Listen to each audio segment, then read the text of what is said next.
BeatFret podcast at BeatFret.com. Alright everyone, welcome to the BeatFret podcast. My name is Ryan Ireland. I'm here with Katie Sky. Katie Sky, say hello. Hello, how you doing? I'm doing well, how you doing? Waking up, slowly. Don't, We're alright, we're going to be alright. We're going to be great. We just talked about this before we went on, like, I'm in a bad way. It's not good. But we've got cups of tea galore, we're great. I just feel like I've got to battle through now, like, you know, I was just get this done, because it's bad. Let's have some banter, it'll be great. Let's do that then, because obviously I've got a serious question for you starting off. We'll start with a serious I'm ready, bring it on. When are we getting new music? Oh my gosh, so soon.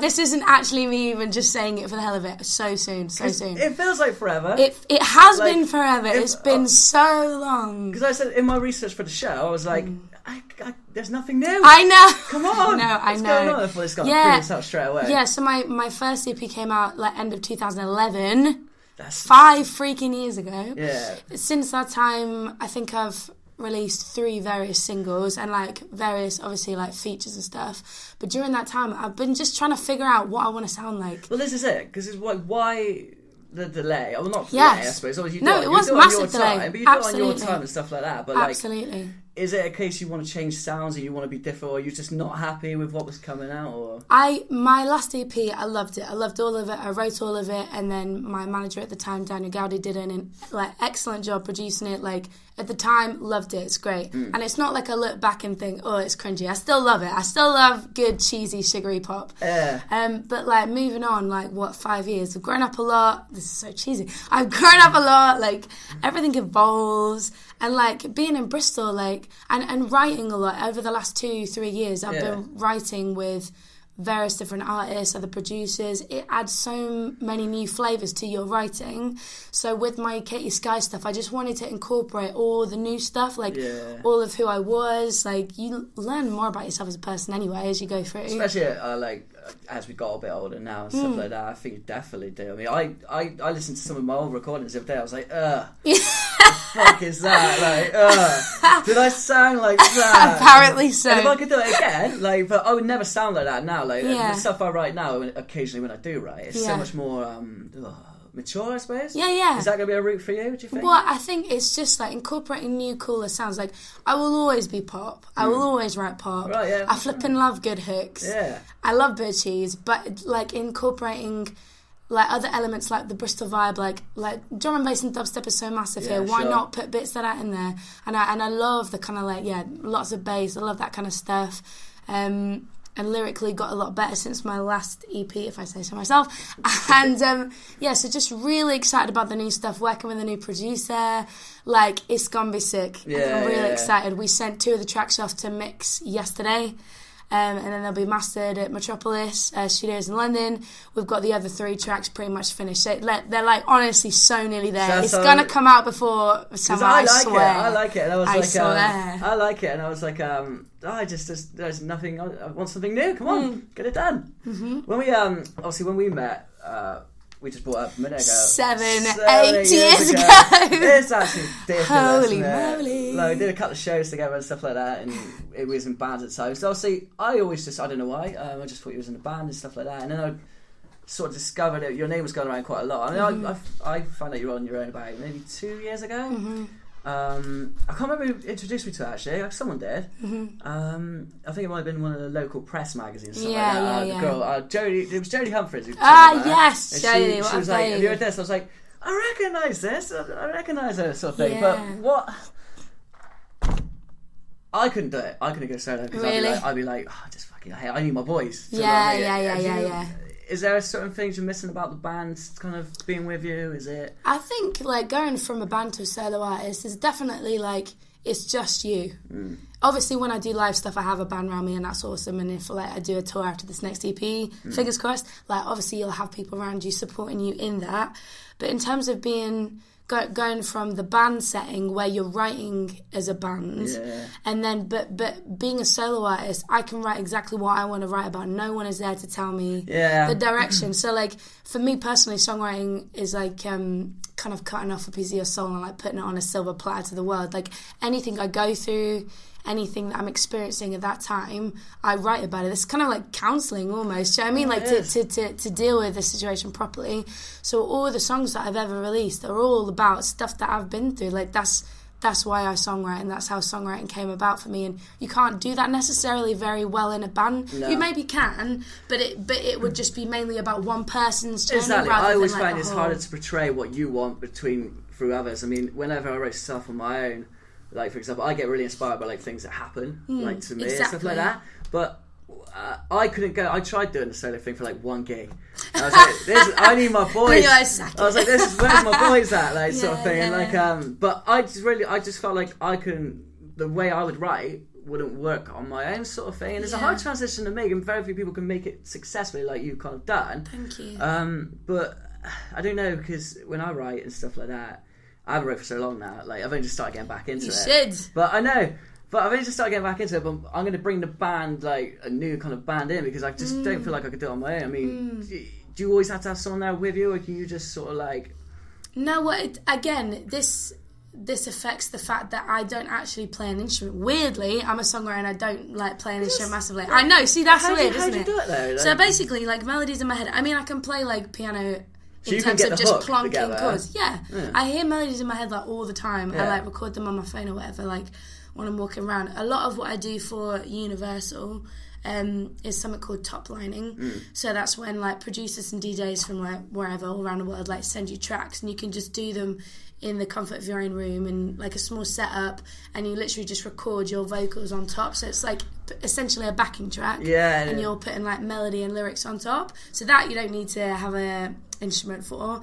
But then everything else, I do so many writing sessions now that when I go to writing camps, I'm on my way to a writing camp tomorrow for Talyard in King's Cross in London. Like, we've got a writing camp whole next week. Yeah, so good. And in that situation, you've got 3 people then collaborating to make a song. So all the people that I wrote with, let's say for this next EP, it's been collaborations mainly. It's been me coming up with the ideas, like the subject matter of what I want to write about, like the hook, maybe some melodies, and then I take it to some people that I like working with, and then we like form the song around it. How do you push it to people though? So if you're working in a studio with a producer, let's say a producer, I'll see, preferably when it's songwriters, they can play the kind of general tune. How do you portray? Do people go, "What are you saying?" Mainly most of the people I work with are so like very understanding, and they get it. I think I'm quite loud and quite vocal about everything. It sounds like you probably just say what you want. Let's get this done. Without being too bossy, I try not to be too much of a diva. But yeah, like get it done, I have like a vision for a song in my head. Like the lead single for this next EP is called Evolution, and it is literally about the last 4 years trying to figure out what the heck. That sounds great. It's gonna be great. And when I first came up with the vision for that, like I wanted the verses to be kind of not rappy, but like almost like spoken word. So that's what that is, and it's all about like changes and like that sounds great. Evolution, all that stuff, and then the chorus is like massive pop, Tovlo, bar, that kind of vibe. I like how you haven't been in a rush just to get something out that you might not be happy with, like, do you know what I mean? And when I was in the band, I was notorious for doing that. I was never really happy with them. I just wanted to get something out quite quickly. I know. I think I've just seen so many people. I'm friends with like a quite a large circle of like singles, like solo artists, like singers, songwriters, like the girls. They've all come from the YouTube scene or whatever. Like, and we all keep in touch. We all stay at each other's houses when we're on tour. Like, and I've seen. Not necessarily them, but like so many people, rush to get something out, and then actually they're not like too fond of it. No. And I just can't. I couldn't live with myself if I released something that I wasn't like 100% in love with. Yeah. What's the point in doing music if you're not gonna like do something that's you? And it will defeat people. Like, I mean, perfect example. We were that. I was never really happy with it, and it got to me in the end. I was like, no, I'm never going to get this, so fuck it. Do you know what I mean? Like, I think I'd rather... I mean, I don't want to take a long time. Obviously, like, the last few years have been, like, a little bit frustrating / like, just trying to find the right people to work with and the right sound. But now everything's coming together for this EP. I'm so excited, and I'm so excited to show like the people who've been following me and supporting me for so long. I still can't believe they're even there, like still on Twitter and stuff. Like when I post stuff, there's still people like tweeting me like, loving my stuff, and they're from all over the world, and I can't get my head around that. And this is what I was going to bring up next, actually. It's a good timing on that one. It's like excellent timing on that one. Because obviously, again, doing my research and stuff like that, and obviously I keep a track on... I'm a very big new music fan. I always have been. I keep track on everything. Yeah. Like, especially what comes out of Bristol and stuff like that. Yeah, definitely. I'm not like pro Bristol kind of whatever. But I do tend to keep my eye out and stuff like that. I gotta just enjoy it. But in doing I was looking stuff into you sort of thing. People have these different things about promotional tools and what they use. What has been your most valuable kind of... Because I noticed you obviously like 11,000 followers on Facebook. That's a lot. It's a lot of people. I think it was like 6,000 or something on Spotify. With like a couple of million views, million views on YouTube and stuff like that. What's the best one working for you? Social media wise? Yeah. Because people have such mixed reactions. I mean, they all have their merits. Like, Twitter is great because you can... It takes 2 seconds to favourite someone's tweet or tweet them and say thank you for your support, which I try to do like to most people, and they just go nuts. Yeah, and you're like, it's just me sitting in bed in a mouldy flat in Bristol, saying thank you. Do you know what I mean? Like, and it can make someone's day necessary, like sometimes, and then. But I would say YouTube. I love YouTube only because, again, it's so accessible. Yeah. Filming something, one take wonder, don't tune it, don't do anything, and just let people see you as they are, as you are. And it's content as well. I think it's like free content for people to get, like, to keep in track with. If it's covers, so like that's why I'm going to be releasing some over the next few months so that people can again start to be aware that I'm still here. And then the EPs can come. It's going to be great. So it is a challenge, isn't it? I mean, I feel like if you've got to keep people interested, I mean that's your job. Essentially, is to keep your fan base there for all of the rest of your day, sort of thing. Well, I have such an internal battle, I guess, in terms of like, I mean, everyone does. We've had so many discussions, me and the girls, like the YouTube guys as well, like doing things that you know are going to get likes and stuff, and like whatever. There's a very fine line. Like, you can't live your life on social media. Like, you can't just do it. Like, obviously, I want to be in contact with the people that are buying my music so that I can stay grateful and grounded and say thank you, because I couldn't do what I physically couldn't do what I do without people like them buying my music. But then on the same page, you've got people like just posting selfies for the hell of it, and I find it really difficult. There's like a very thin line. Like, are you just doing this to get likes or not? And I'm again, no judgment whatsoever at all for people who do that, and it's cool. And like, people make careers out of like just being models on Instagram now. Do you know what I mean? And there's just a whole new wave of like social media fame. Fame to pop up. But I understand that all the social media, however, sometimes like you may not want to do it or whatever, or there's like a bit of an internal war going on. I understand it's like a brilliant way to connect straight away with your fans. You've got to take the positives from it and also kind of like not kill people with it as well and stuff like that, because some bands, like for example now, and I know a band in particular, I obviously won't say it, but like even if they, you know, like they'll boost anything. They're like, put something on Facebook and they'll boost it, and they're like, everyone needs to see this. You're like, no, we don't. No, we don't. See it 5 times already today. No, we don't, buddy. Honestly. Or where it becomes a bit of a lie, like it feels forced. It feels incredibly forced. I don't ever want to put something up where I'm like, having a great day in this studio, blah blah blah. When I'm actually like, I'm having a really bad day. All my music video team have just fallen through and I feel like crap. Do you know what I mean? I just don't want to lie. Like, when I'm having a bad day, I'll generally write a status and say like, really bad day today, everything's going wrong, but I'm still here and I hope you guys are too. Do you know what I mean? Like, I'd rather make sure that I'm still being real. I think it has to have an organic feel. I think definitely, because people aren't stupid. I mean, like, they'll spot it straight away. Do you know what I mean? They'll completely spot whether you're trying to force something on them. And the only thing with social media is like a lot of stuff is forced. So like, how do you kind of, you know, present yourself in a way that seems more organic? But it looks to me like your fan base is quite. They're amazing. Like loyal in a sense. Kind of thing. Like you're saying, because I haven't given them anything to go on for the last like few years. Apart from like the few singles or whatever. And like, I even stopped doing gigs for the last like year and a half now, because I was like doing the same set all the times, and all these people would come from all around the country to pay £5 to see me perform the same set, and I couldn't do it. I was like, I'm stopping doing gigs until my next EP is out, which is the decision I made. But like, even for them to do that, they're so loyal without anything to go on, and I appreciate them more than they know, obviously. But yeah, it's good. Well, I mean, I want to bring it to a different level a second, if you don't mind. Like, yeah, of course. The ins and outs, when you start getting into the outs of business and stuff like that, and essentially an artist has to make money, and that's a thing. It does need to happen. Whatever people say, it does need to happen for you to keep going, for you to keep making these records and stuff like that.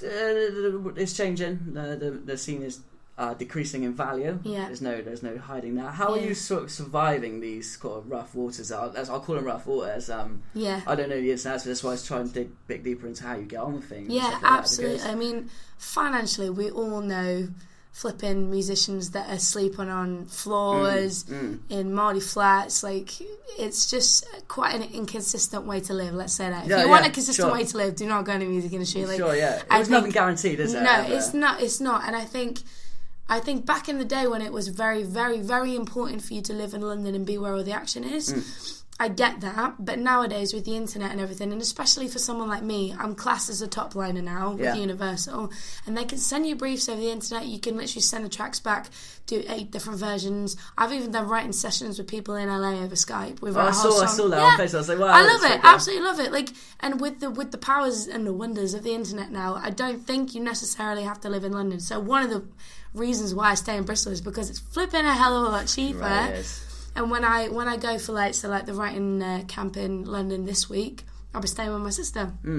Easy, save a bit of money, stay in Bristol, which is better by a long shot. And so that's one of the things that I would say is, like, I know a lot of people who've moved to London to be where the action is and to be in music, and then they do end up working in Wetherspoons or something. You know? And I know that would happen to me if I went there, I think. You get caught up in it. I mean, like, I think I just generally like to let people know they still live in this real clouded world that they still think the old ways are there. I constantly explain to people, like, to adapt to a new way of thinking, because when I talk to people and whatever, like, I say to them, you can't say things like, oh, you're going to make it and you're going to make millions. It has to be realistic now. Let's come up with like do you have a plan?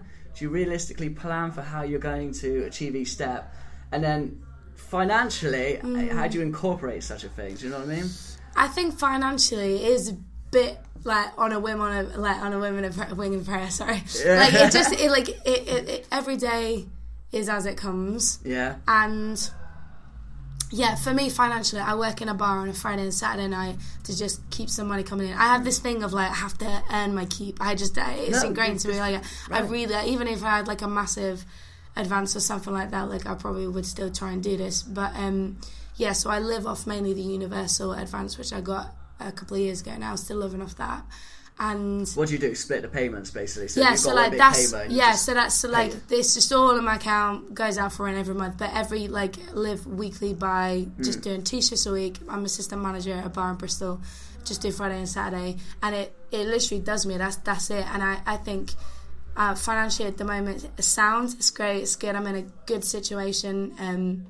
But yeah, it's so up and down. It's so inconsistent. 1 minute you're. This is actually my life. One minute you're in a 5-star hotel on Central Park in New York with a chauffeur and a shiny car and all expenses paid. Literally the next week in your Mardy flat in Bristol, recording songs in a wardrobe with a blanket over your head because the acoustics are bad. Like that is the reality in terms of you can't hold on to anything in terms of like what the fame of it all and the celebrity of it all. But like all I've ever said in terms of like goals, if you're saying about goals, all I've ever said like to my family and friends is like I would love to make a living off what I love to do. Yeah, absolutely. So that I do not give a toss about being famous or whatever. Like if I've got a few people that buy my music, if I get to make music, if I get to write songs for a few different artists, cool. And if I get to live off it, amazing. But what a mind fuck that kind of is, like, because to me, if I was starting to get chauffeured around, I'm like, me. I've made it. Yeah, me. But then you're back at the bar like next week and all that. You're like, that must completely. I think it's what you hold dear. Like, what do you put value on? Like, what do you hold? What is valuable in your heart? Like your family and friends and keeping you grounded and stuff like that in Bristol, and like you know that there is at some point I'm going to get too old and ugly for music and being on stage. Like, that's going to happen. And so, like, at that point, like, who are you? Do you know what I mean? You can't just be Katie Sky the singer. You are Katie Sky the... I'm getting really deep. But you are Katie Sky the person. Like, you have to know who you are outside of the music, so that if it does all go down the pattern, Universal could drop me tomorrow. Well, I'd still say I'm proud of everything I've released. I don't regret anything in my journey, and I've loved every day of it.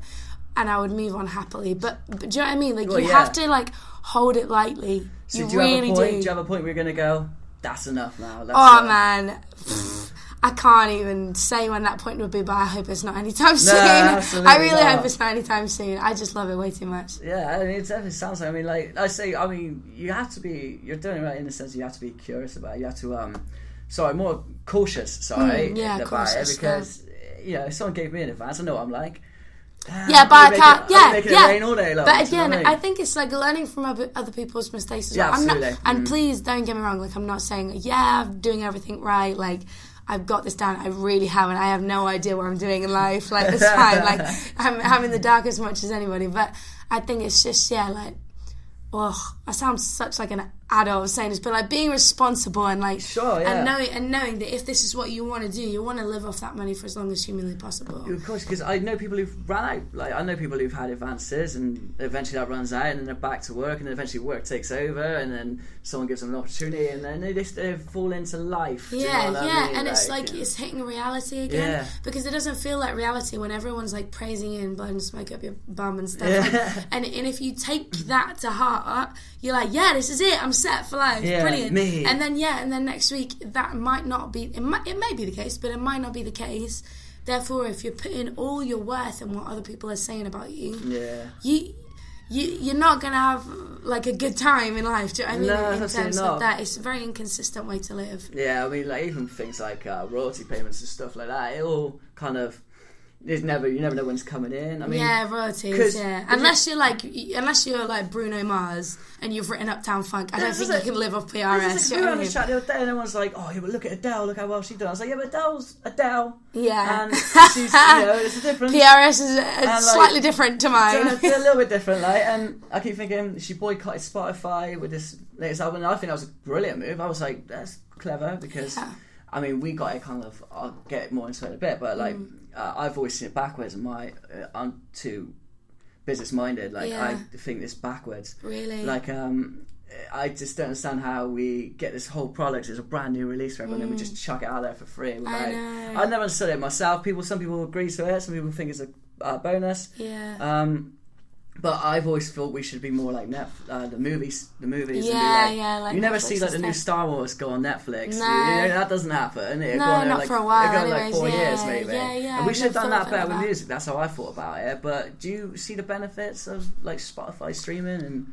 I mean, I listen to Spotify all the time. That's what I would say, I guess, at home. So I guess I'm a fan of it in that sense. And I think it's good in terms of like, because it's so accessible, you can. The artists that maybe aren't so well known, or like you can make a lot of new discoveries in terms of artists because it's free, and because you can just double click on something like a playlist, or like they've got so many like new introducing, or like all these kind of playlists. So I would say it's good for like discovering new artists.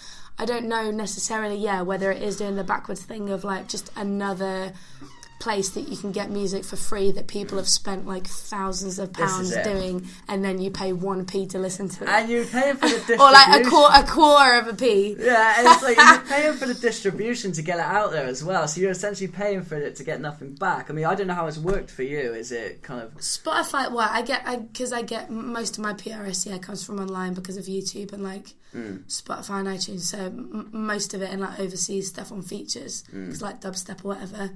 Done lots of features, so it's all right, but I don't know anything. I don't know any different. Well, PRS is just what I get like every 4 months, and it just comes in. I'm like, cool. Do you think sometimes, it would be good to just button that straight onto like a sales, like an iTunes or something like that, and avoid this bit for at least a little while, and then think. Because I don't know, it's about money, isn't it? At the end of the day, if you can get more money by doing it, I suppose people were going to do it. But I think it is like what you. Like either the devaluing of the music or adding value to it. I don't know. It's awkward. It's that 50-50 debate that everyone has. It's like some people boycott it, some people are like see the benefits of it. Do you know what I mean? Well, there's this new, obviously, Tidal. They're still coming out and like new releases on that, and that has been made by like Beyonce, Rihanna, Jay-Z, and all that kind of stuff. It's come from them to us. So I'd like to know more about that, to be honest, for sure. Well, I mean, I heard they pay better, Tidal. I heard the royalty fees are a bit better. But at the same time, but essentially it's the same. They market structure. it really badly. It was like really? I think there was all these top artists on stage going, "Yeah, this is great for new artists," but you're all fucking millionaires. So not that. You would say that. Yeah, you would say that because you don't care. You just get the most percentage. As for the rest of us who got to struggle a lot, yeah, no, I hear you. But I don't know. It's like it's the same thing with. I do hear about the SoundCloud thing that's happening where they lost. Like, what was the figures? Like 44 million or something like that. They're massively in debt, and all my friends were like, "Can you believe that?" And I was like, "Yeah, I can can't believe that because Absolutely. they're not getting any money in. It's obvious. Like, think about it, sort of thing." But have you? I mean, if it went, which they're saying it could, would you suffer from that? Did your music suffer from?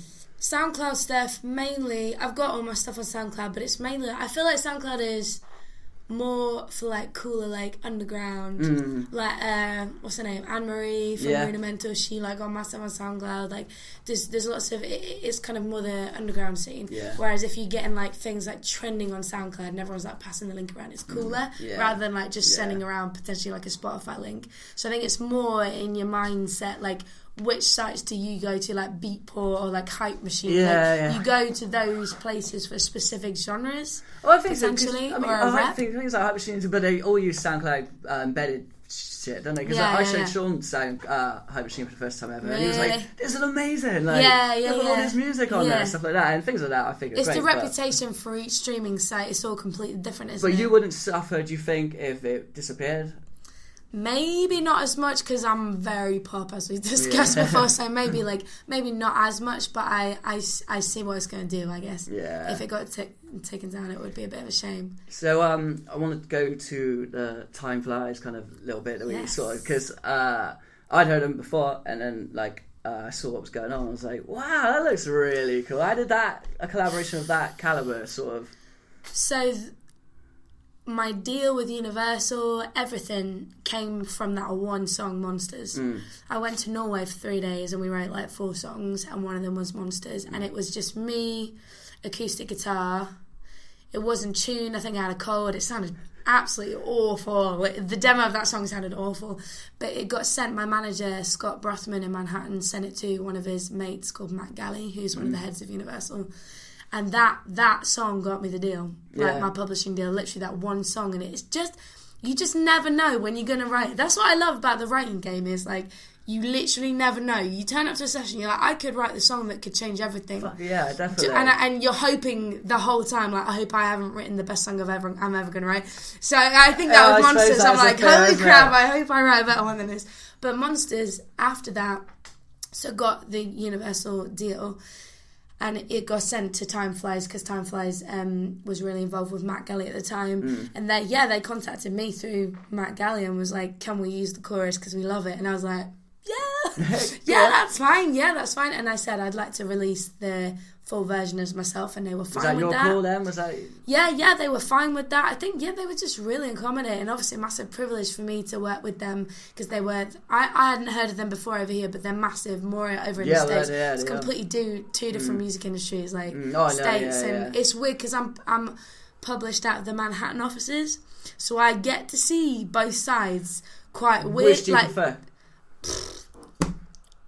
Oh, that's a whole other different question. America, this is just my tiny percentage of what I've seen. Sure. America is more like they'll get an artist and everything more for the look and for the package, and then they'll write songs for them.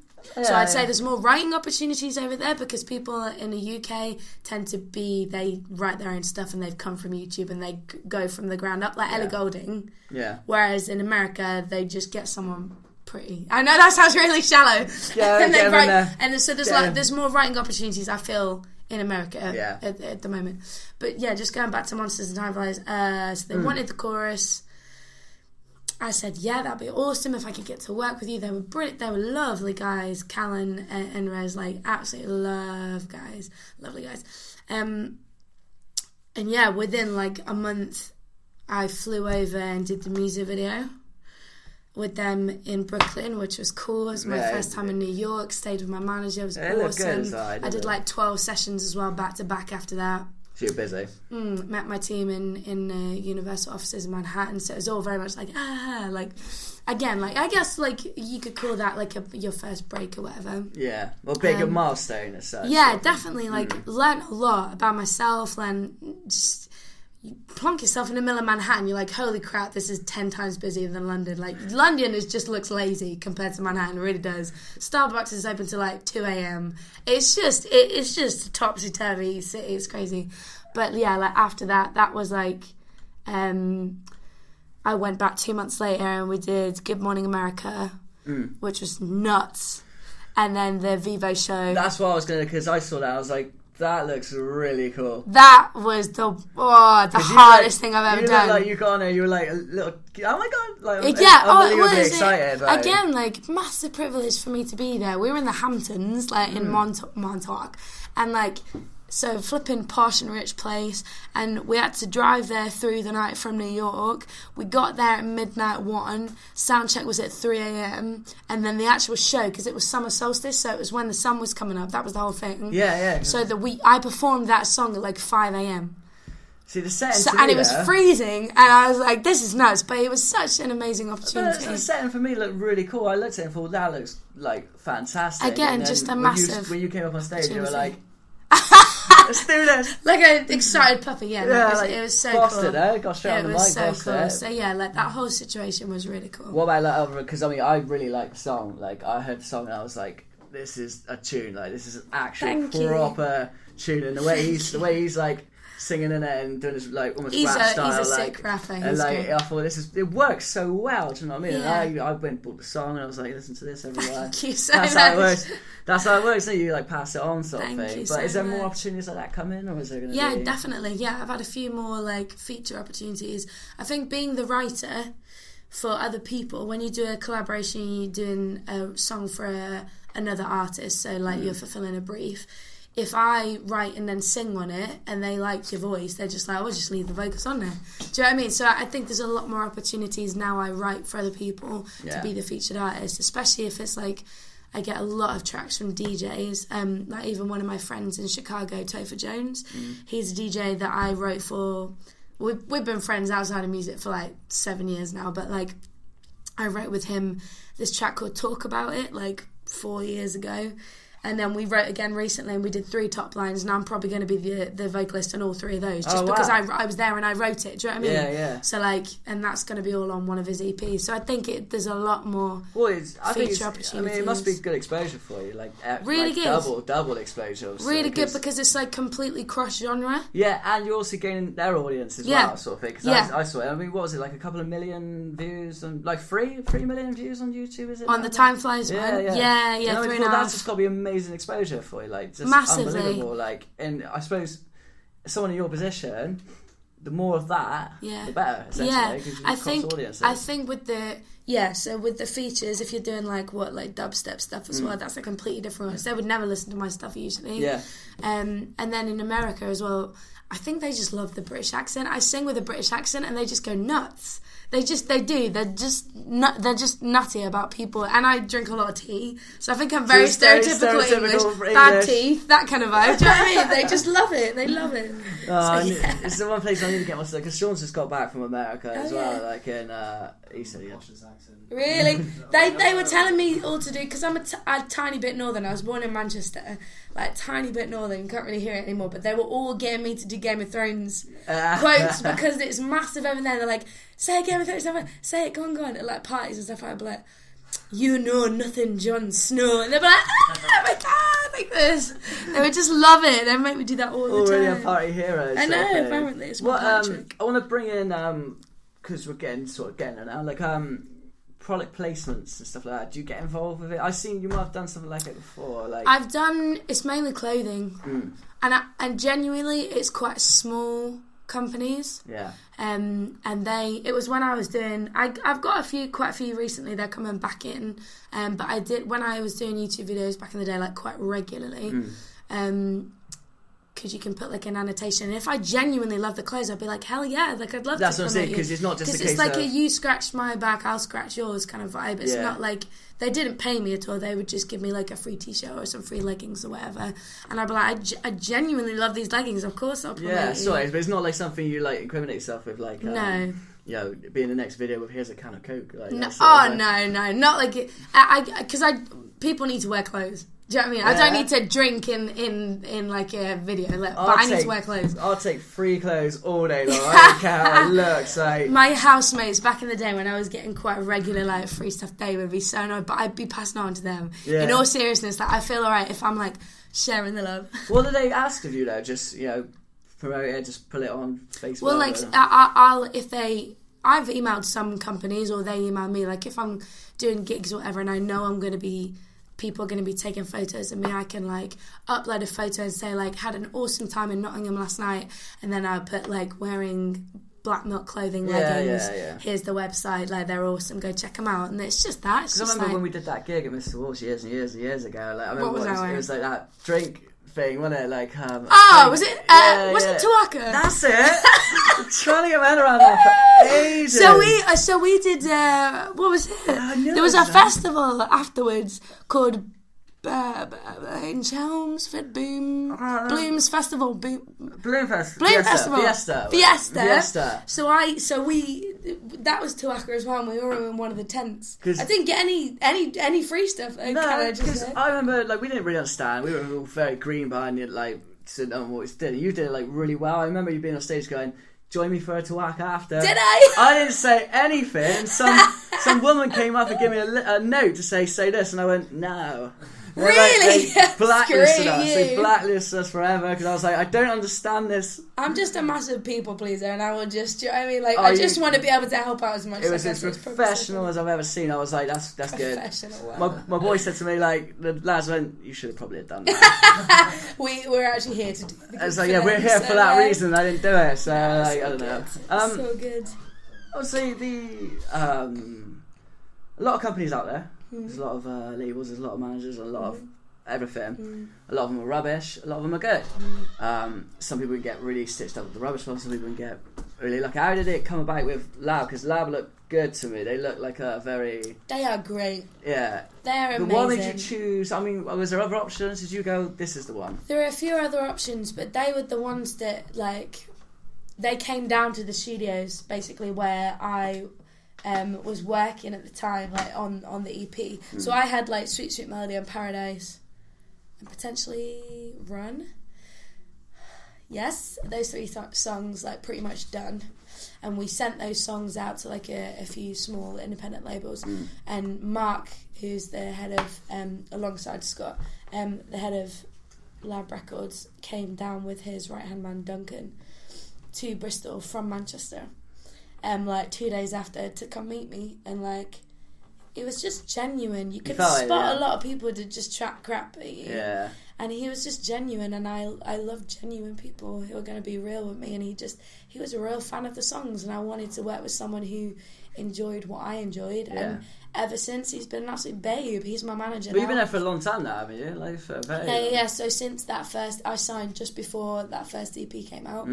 And they've been really accommodating over the last few years, me trying to like change my mind every 5 seconds. Like they've been really accommodating, really supportive, and so Mark and then Scott, they're both my managers now as well as my label. But after this EP, looking for other labels to get involved, and then they can just be my managers, and it'll be great. Yeah. Do they keep it kind of simple with you, like so they don't take too much, but they don't influence too much on the music, or is it? They literally give me free reign on everything. I think that's why like I have so much fun with them.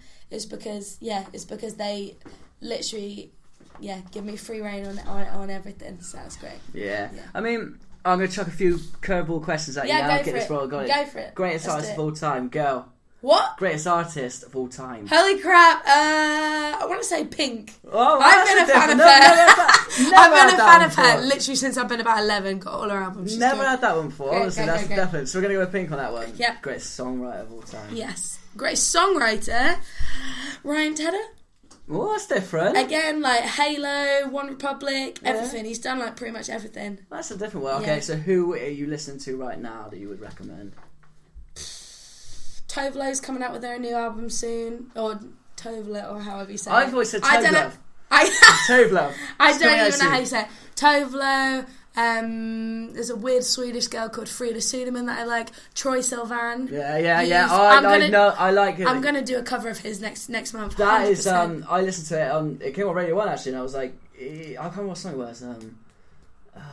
I can't remember. I'm not going to Yeah, waste it's my time. really, saying really it, good but, though. like, Yeah, it was Youth. really I think good. it was Youth. His like main single. I'll probably find it on there, but like, Yeah. he was. I thought this is good actually. Yeah, this really is actually good. like a really unique sound going Yeah, on. So. Aluna George just come out with a new album. Flippin' love her. Loads of people. Craig David. The new Craig David song is flipping sick. We man, did just this. saying. We did this. We were like, how has this man managed to bring back his career Like 20 in, like, years the later. absolute It's fantastic. 2016 is said to be the year of Craig When he David, did and I the- believe it. When he did the Bieber song as well on Radio 1, Yeah. I was like, this is amazing. Everyone like. was just raving. He literally is doing exactly what he has always done, but everyone doesn't care. Well, it's a 'cause they love resurgence it. of a career. It's positive though, because it's a resurgence of a career. Like, Yeah. you know what I mean? Because I thought he was gone, and I always liked him back in No, it's great. when I was in All school. the new kids, the young kids, they didn't know about it. No, they don't. He's No. like, oh, this new artist. You're like, come on. So I knew it. Go back to Yeah, school, mate. Go I back know. to school. 7 days. Go back to school.